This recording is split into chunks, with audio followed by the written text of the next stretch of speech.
Eh bien les amis, je vous propose de faire une petite balade.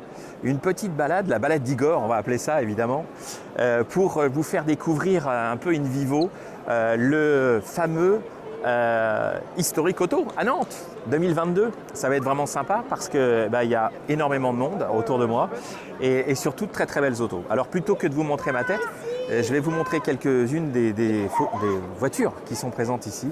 Vous allez voir que, comme je dis toujours, eh bien, le salon Historic Auto à Nantes, c'est pas du mou de veau.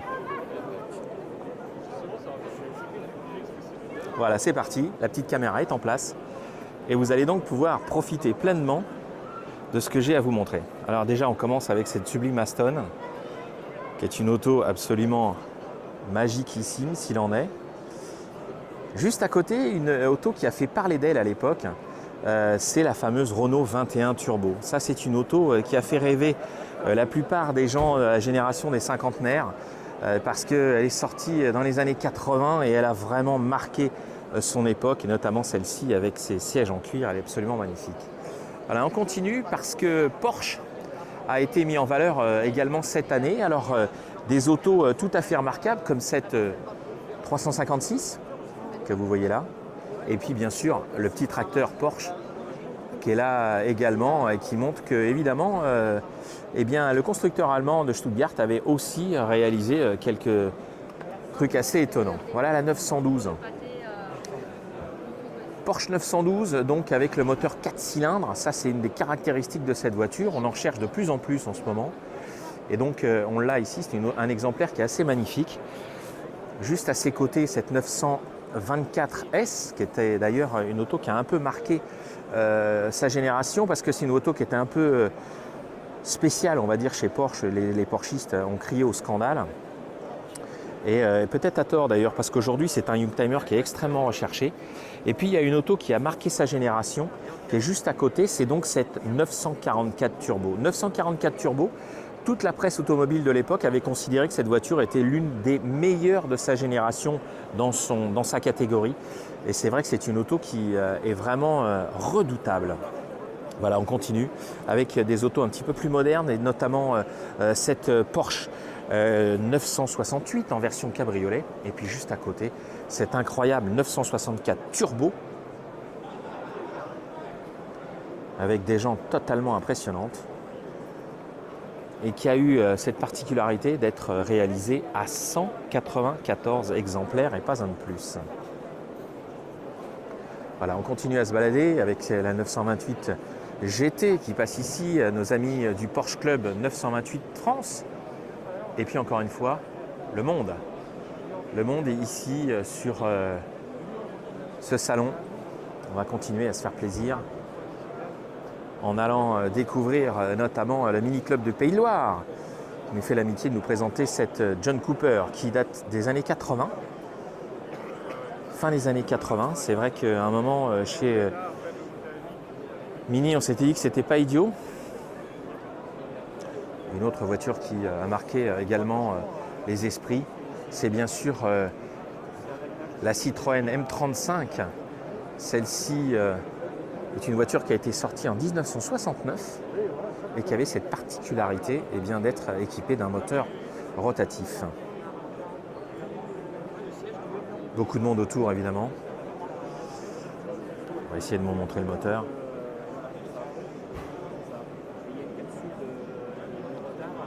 Voilà donc ce fameux moteur rotatif sur la Citroën qui était un proto qui a été très recherché. Voilà, toujours chez Citroën avec le SM Club de France qui est notamment représenté également bien sûr. Et puis ce superbe exemplaire de traction cabriolet. Ça, ce sont des autos qui sont évidemment très recherchées et qui sont représentées ici à Nantes par nos amis de la traction universelle avec ce joli décor. Parce que c'est ça aussi l'aspect sympathique des choses ici à Nantes, à Historic Auto, c'est le décor.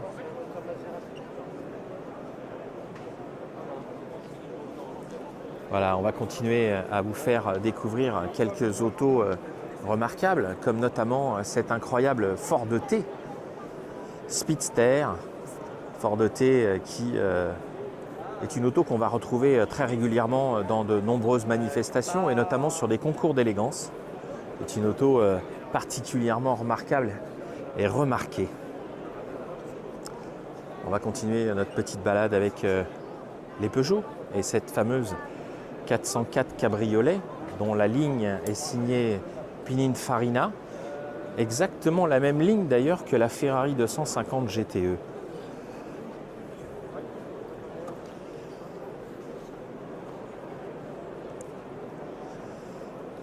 Allez, on continue notre petite balade avec une très belle anglaise, cette Jaguar type E, version 4 litres 2. Et ce fameux moteur XK avec ses 3 énormes SU. Quand on pense que ce moteur est directement issu de la création chez Jaguar de cette Jaguar XJC et XJD. Superbe auto. Jaguar D, vous vous souvenez, avec l'aileron derrière le pilote.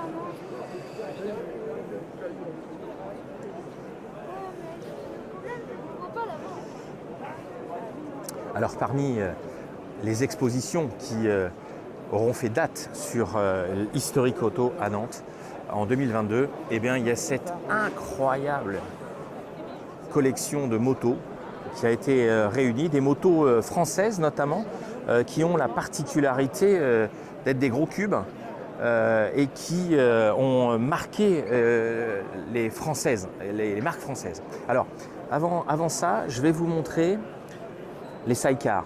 On a un superbe plateau de sidecar qui nous est présenté ici, avec notamment cette IFAT 56 en version 3,5, qui est une très très belle machine, et puis surtout ce side qui est totalement impressionnant.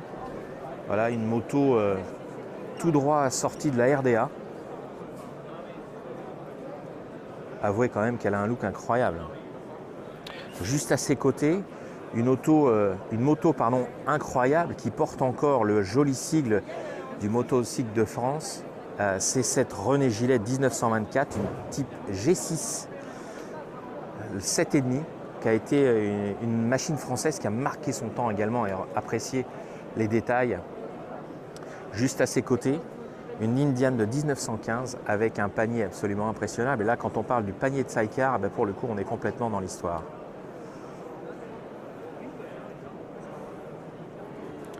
Voilà, on continue notre petite balade avec les motos françaises. Et cette Rockval de 1972, bon, ça, tous les gamins ont connu. Nous avons également, juste derrière, là-bas, une superbe collection de de scooters de la RDA. Une collection totalement incroyable qui vous est présentée ici. Il y a très très peu l'occasion de retrouver des machines comme celle-ci. Regardez ce Maïko là qui est absolument incroyable. Celui-ci date de 1955.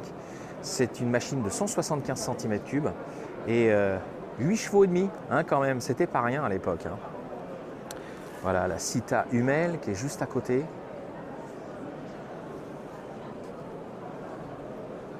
IWL, ces deux scooters qui représentent ce qui se faisait de mieux de l'autre côté du mur, notamment du côté de Berlin. Et puis ce modèle Wiesel de 57. Voilà, on continue à se faire plaisir avec cette fois-ci avec de nouveau une moto française. Ben oui, les Vauxhall, elles aussi, elles ont marqué l'histoire. Malheureusement, c'est une histoire qui n'a pas continué. Allez, on continue à se faire plaisir avec les sides, vous voyez, et puis bien sûr, cette collection totalement improbable de grosses cylindrées françaises et notamment d'avant-guerre. Comme vous pouvez le constater, énormément de monde nous fait l'amitié d'être venu sur ce salon. Et donc, on se régale. Regardez, ça ne s'arrête jamais.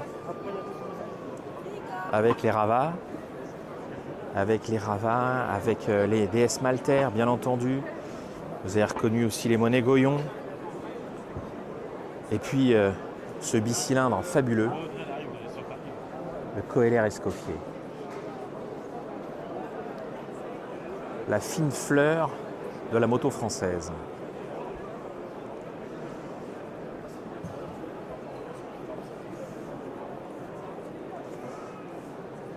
Allez, on continue à se faire plaisir. On va vous montrer ce qui a également été une auto fabuleuse. C'est bien sûr les Venturi. 1993, celle-ci c'est la 600 LM, LM pour Le Mans bien entendu, le 3 litres. Et puis juste à ses côtés, l'Atlantique 300. Allez, on continue à se faire plaisir avec cette superbe série de Venturi qui nous est présentée cette année. Et cette Atlantique 300, celle-ci, elle a une particularité, cette voiture rouge, eh bien, elle porte le numéro 1.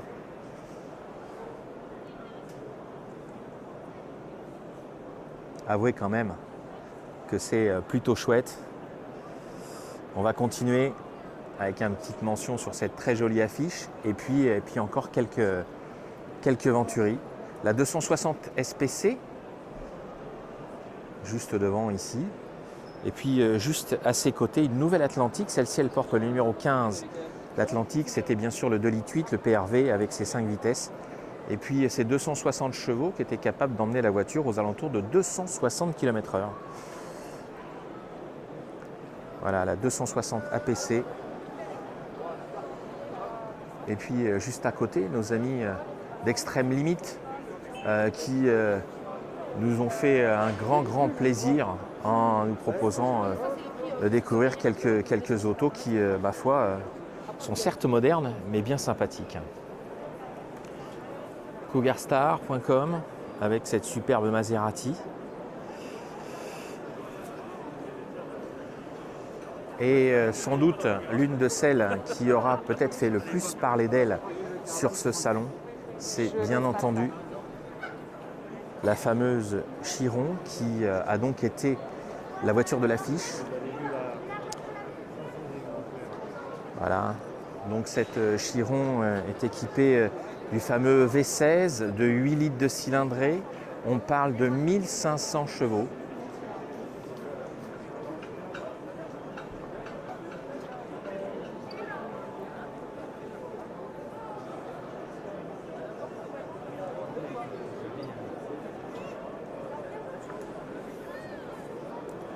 Voilà, juste 500 exemplaires et pas un de plus. Et puis à ses côtés, deux supercars qui ont marqué également, alors qu'il y a beaucoup de monde, hein, c'est vraiment sympa. Deux exemplaires qui ont marqué aussi l'histoire du sport auto et de la supercar. On veut bien entendu parler de la fameuse F40 chez Ferrari. Et puis à ses côtés, la Lambo. On va aller la voir, on va passer derrière tous les spectateurs qui sont très assidus sur ces voitures, ce qui est bien légitime. Donc la F40 et puis bien sûr la Diablo que vous avez ici. La Diablo, 3000 exemplaires et ce moteur 5,7 litres qui développait 492 chevaux quand même, alors qu'on avait 478 sur la F40. Voiture totalement mythique à 1337 exemplaires. Allez, on continue à se promener.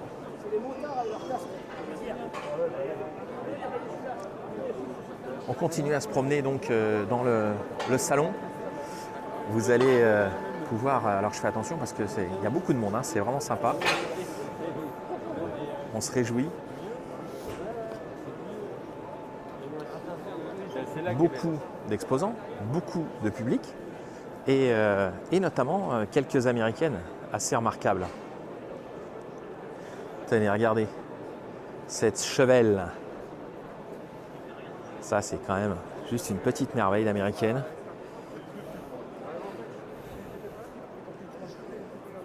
Et puis une voiture que les amateurs de séries télé ne pourront pas ne pas reconnaître. J'avais bien entendu parler du feuilleton Chérie, fais-moi peur avec cette Charger RT. Si caractéristique. Et oui, vous vous souvenez bien sûr, General Lee, eh bien elle est là aussi.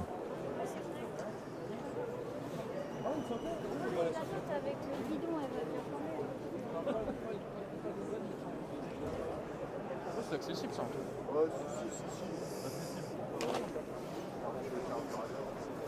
On va vous faire découvrir également une exposition juste extraordinaire. Je veux parler bien entendu des cyclecars et voiturettes, avec notamment cette Bignan 1922, la fameuse type AL, 1100 cm3, 3 vitesses. C'est une voiture qui a été réalisée sur la base d'une Salmson à l'époque et qui est assez caractéristique. C'est une auto extrêmement désirable que vous allez retrouver dans quelques rallyes de voitures d'avant-guerre, bien sûr, avec également à ses côtés cette fameuse Delphos et cette petite crête juste derrière. On peut retrouver bien entendu ce Darmon, Darmon Étoile de France, qui appartient bien sûr à nos amis de l'amicale tricycle cariste de France. Voilà, on continue à se promener avec notamment des Amilcar, bien sûr. Voilà, cette Amilcar CGSS qui est une auto absolument magnifique. Et puis juste à ses côtés, quelques autres exemplaires, dont cette superbe Salmson, avec cette calandre si caractéristique. Alors, à l'époque, dans les années 20, on disait Amilcar passe, Salmson trépasse. Salmson, le constructeur de moteurs aéronautiques, qui pour le coup, eh bien, se lançait dans la construction de cyclecars de sport. Et cette concurrence entre Amilcar et Salmson a été quasiment permanente durant toute leur histoire. Une autre auto très intéressante également, toujours à base du moteur Salmson, double arbre à cam, c'est bien sûr la Rallye 1930, on est juste après les années 20. Là, on parle d'un moteur de 1500 cm3. Et puis, une des autos les plus désirables qui soit, c'est cette fameuse BNC. BNC, Bolac, Netter et compagnie, est une auto très caractéristique avec cette calandre inclinée si spécifique. Voilà. Nous avons ici la version Monza, qui est une auto extrêmement recherchée aujourd'hui et avec ce nid d'abeille très particulier de la calandre.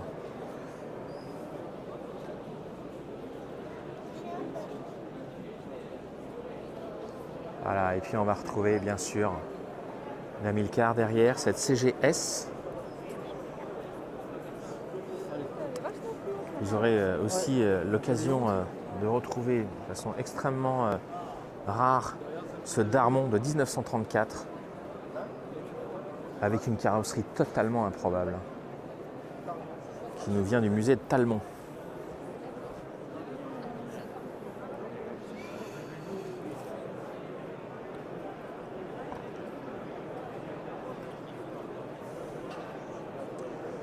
Morgan, bien sûr. Celui-ci est le modèle le plus recherché à l'époque avec ce moteur JAB bicylindre, moteur anglais bien sûr, 1100 cm3, 3 vitesses et des performances tout à fait impressionnantes. On va continuer à vous présenter encore quelques autos de cette superbe exposition des cyclecars et notamment cette petite Amilcar. On va essayer de la retrouver. Voilà la petite Amilcar. Celle-ci c'est la CS, donc c'est la toute première version avec le moteur sport, puisque juste avant cette voiture, il y avait juste le modèle CC. Et là, on se retrouve avec le modèle CS, qui est un 1000 cm3, 3 vitesses. Et son pendant britannique, l'Austin 7.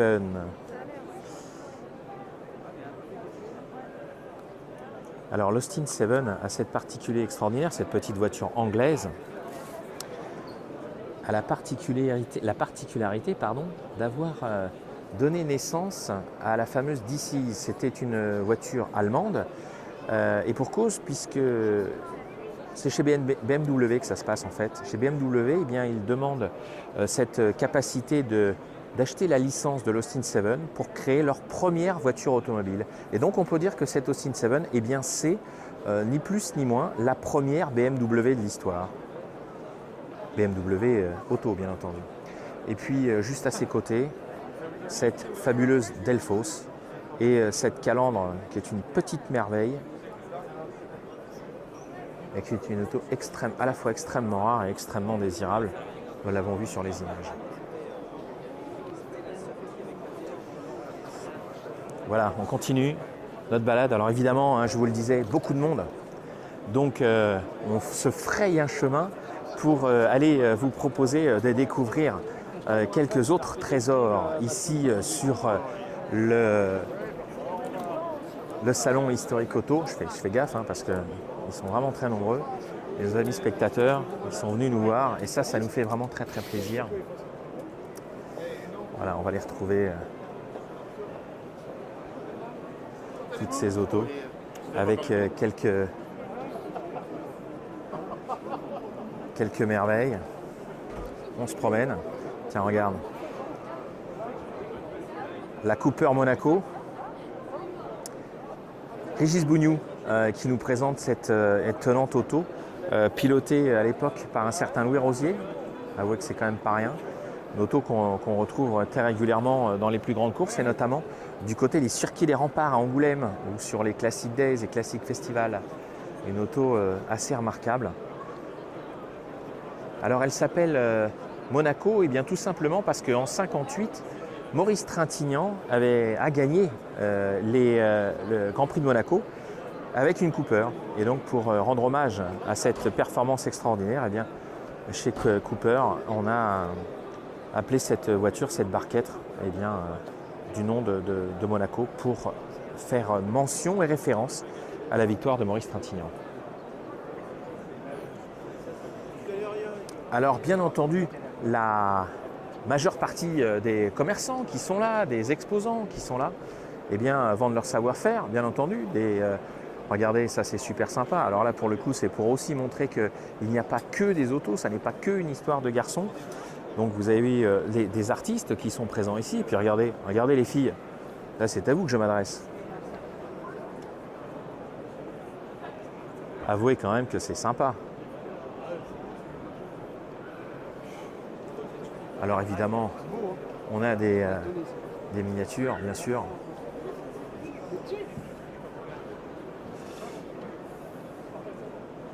Voilà, chacun pourra se faire plaisir du coup.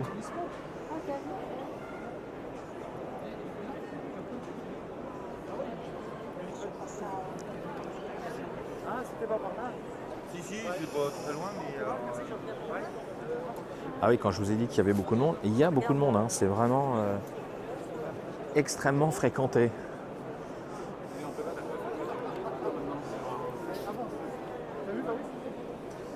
Allez, je vous amène vers quelques autos remarquables.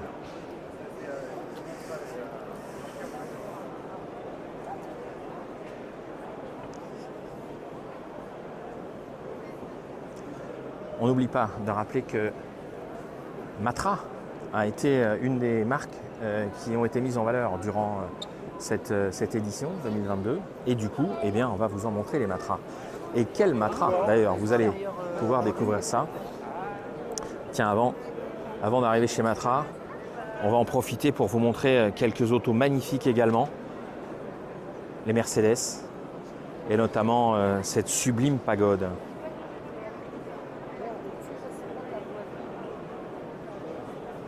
Voilà, la 560 SL R107. Tiens, regarde. Je vous la montre mieux.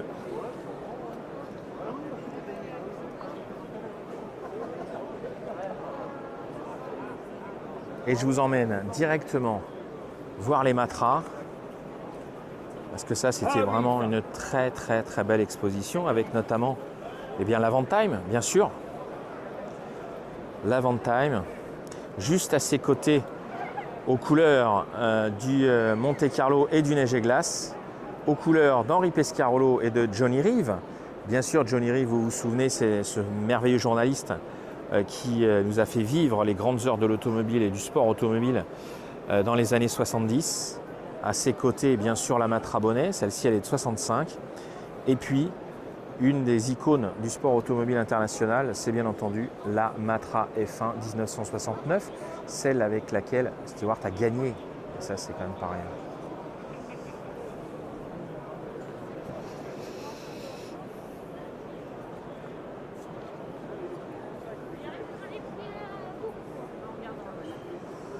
MS80, une des autos les plus réussies de l'ère Matra. Alors celle-ci, elle n'est pas équipée du V12 Matra, mais elle était équipée du fameux V8, donc Cosworth, le fameux 3 litres.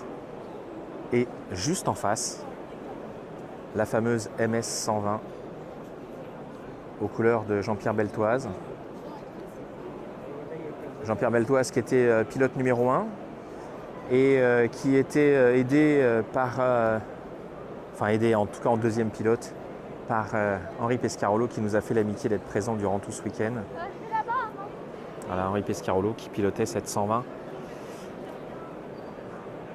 et qui nous a avoué ne pas être la voiture la plus réussie de chez Matra, notamment à cause de ces ponts sur le côté qui, disait-il, se voulaient aérodynamiques et qui ne l'étaient pas tant que ça et qui généraient quelques soucis de stabilité, défaut de rigidité en fait sur le châssis. Et ça évidemment c'est formidable pour nous d'apprendre ce genre de choses de la part de ceux qui ont piloté les autos. Un grand merci au musée de Romorantin qui a confié ces deux extraordinaires exemplaires. On va essayer de les avoir tous les deux dans le même plan, mais encore une fois, il y a tellement de monde et on ne va pas s'en plaindre. Voilà, vous avez également, bien sûr, la Matra Jet, également une ex-Pesca avec le 1300 Gordini. Celle-ci, elle a été construite à 2 exemplaires et pas un de plus. Et puis chez Matra, on s'est également lancé dans des protos assez incroyables, et notamment ce proto M25. Et là, pour être très honnête avec vous, c'est la première fois que je la vois. 25 ans de Matra avec ce turbo Garrett, 1700 cm3, 200 chevaux quand même. Hein. Et puis à ses côtés, vous la reconnaissez forcément, c'est bien sûr la Matra Rancho de 1983, celle-ci, avec le petit 1600. Une auto tout à fait remarquable. Voilà. On passe de l'autre côté avec une collection tout à fait extraordinaire également qui est réservée aux marques françaises disparues. Et là, pour le coup, on a aussi quelques autos incroyables. Regardez, ce de Dion Bouton, celle-ci est un Torpedo IS de 1921. À ses côtés, une incroyable Hispano H6B de 27. Coupé chauffeur, le tourneur est marchand. Alors c'est pas celle-ci, voilà, c'est celle-ci, le coupé le chauffeur. Regardez ça, juste une petite merveille.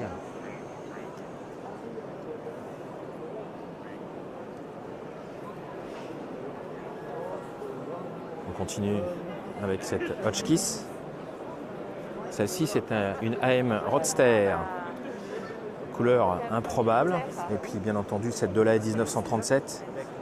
Dans cette livrée totalement d'époque, tout à fait magnifique. À ses côtés, on va passer avec cette Rosengar.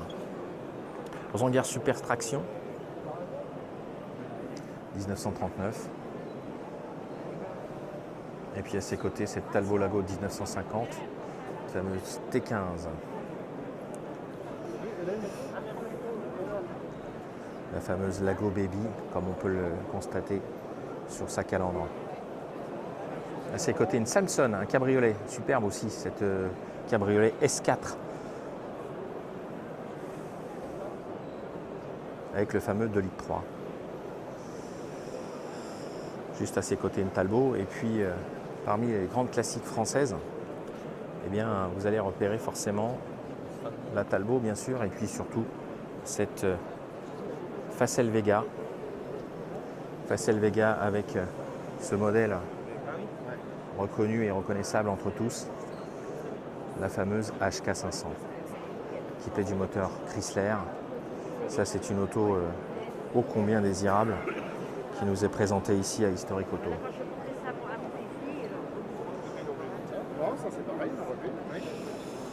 Et juste à côté, cette Samson S4 61 surbaissée avec le moteur sport et cette improbable remorque qui est derrière.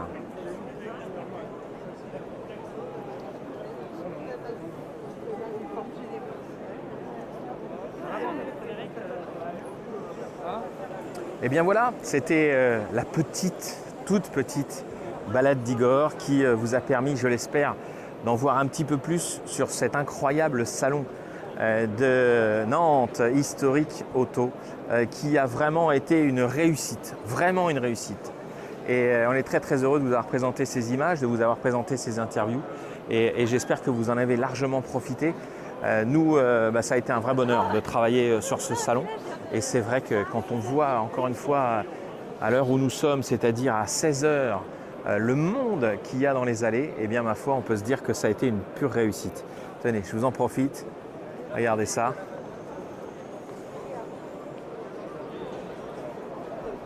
Énormément de monde pour nous réjouir ici et qui ma foi, eh bien, ont l'air d'être totalement passionnés par l'ensemble des expos qui ont été présentés.